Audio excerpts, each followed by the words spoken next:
Hi, Prashant പ്രഭുദൻ PCH. സുഹൃത്തുക്കളെ, പ്രവീൺ ഇന്ന് രാവിലെ തന്നെ നല്ല തിരക്കിലാണ്.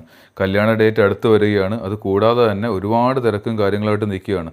അപ്പോൾ ഇന്നത്തെ ദിവസത്തിൻ്റെ പ്രത്യേകത എന്നാന്ന് വെച്ചാൽ സേവ് ഡേറ്റിൻ്റെ ഫോട്ടോഷൂട്ടുണ്ട്. അത് കൂടാതെ തന്നെ പുതിയ കാറിൻ്റെ ഡെലിവറി ഉണ്ട്. അപ്പോൾ പ്രവീൺ രാവിലെ തന്നെ കൈനകരിയിൽ നിന്ന് ഡ്രസ്സും കാര്യങ്ങളൊക്കെ ആയിട്ട് ഒരുങ്ങി ആലപ്പുഴ സിറ്റിയിലേക്കുള്ള യാത്രയിലാണ്. ഇന്ന് പ്രവീണിൻ്റെ കൂടെ ഉള്ളത് വിഷ്ണുവാണ്. അങ്ങനെ കൂട്ടുകാരനൊത്ത് അവൻ ആലപ്പുഴ ടൗണിലേക്ക് പോവുകയാണ്. നമ്മളെന്ന് പറഞ്ഞാൽ കൈനകരിയിലാണ് ഇപ്പോൾ ഉള്ളത്. കൈനഗരി എന്ന് പറഞ്ഞാൽ നിങ്ങൾക്കറിയാമല്ലോ, ഒരുപാട് പ്രകൃതി രമണീയമായ സ്ഥലമാണ് കൈനഗരി.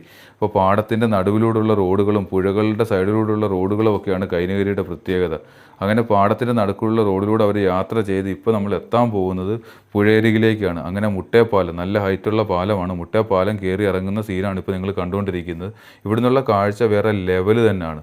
അങ്ങനെ നമ്മൾ പുഴയോരത്തൂടെ വീണ്ടും യാത്ര ചെയ്ത് ആലപ്പുഴ ടൗണിൻ്റെ ഒരു ഭാഗത്തേക്കാണ് എത്തുന്നത്. അവിടുന്ന് നമ്മൾ നേരെ യാത്ര തിരിക്കുന്നത് കിയയുടെ ഷോറൂമിലേക്കാണ്. കിയയുടെ ഷോറൂമും ആലപ്പുഴ ടൗണിൽ തന്നെയാണ് ഉള്ളത്. അപ്പോൾ നമ്മൾ കിയയുടെ ഷോറൂമിനെ പറ്റി പറയുകയാണെങ്കിൽ പുതിയ ഷോറൂമാണ്. അത് കൂടാതെ തന്നെ അതിൻ്റെ ഇൻറ്റീരിയർ അത് വേറെ ലെവൽ തന്നെയാണ്. നമുക്കത് പറയാൻ പറ്റത്തില്ല, സൂപ്പറാണ്. അപ്പോൾ പ്രവീണും അനുശ്രീയും കൃത്യസമയത്ത് തന്നെ അവിടെ എത്തിയിട്ടുണ്ട്. അങ്ങനെ കിയയുടെ ഷോറൂമിലേക്ക് അവർ കയറി പോവുകയാണ്. അവിടെ ചെല്ലുമ്പോഴേക്കും തന്നെ നമുക്ക് കാർ ഡെലിവറിക്കുള്ള എല്ലാ സെറ്റപ്പും ഷോറൂമുകാർ ചെയ്തിട്ടിട്ടുണ്ട്. അങ്ങനെ കാറിൻ്റെ റിവീലാണ് ഇപ്പോൾ നടന്നുകൊണ്ടിരിക്കുന്നത്. കാറിൻ്റെ റിവീൽ കഴിഞ്ഞതിന് ശേഷം അവർക്ക് ചാവി കൊടുക്കുന്നൊരു സീനുമുണ്ട്. അങ്ങനെ അവർ ചാവിയും കാര്യങ്ങളൊക്കെ സ്വന്തമാക്കിയതിന് ശേഷം അവിടെ ചെറിയൊരു കേക്ക് കട്ടിങ്ങും അറേഞ്ച് ചെയ്തിട്ടുണ്ടായിരുന്നു. അങ്ങനെ കേക്ക് കട്ടിങ്ങും കഴിഞ്ഞു. അങ്ങനെ മൊത്തത്തിൽ ഇന്നത്തെ ദിവസം വളരെ മനോഹരമായിരുന്നു. എല്ലാവരും ഹാപ്പിയായിരുന്നു.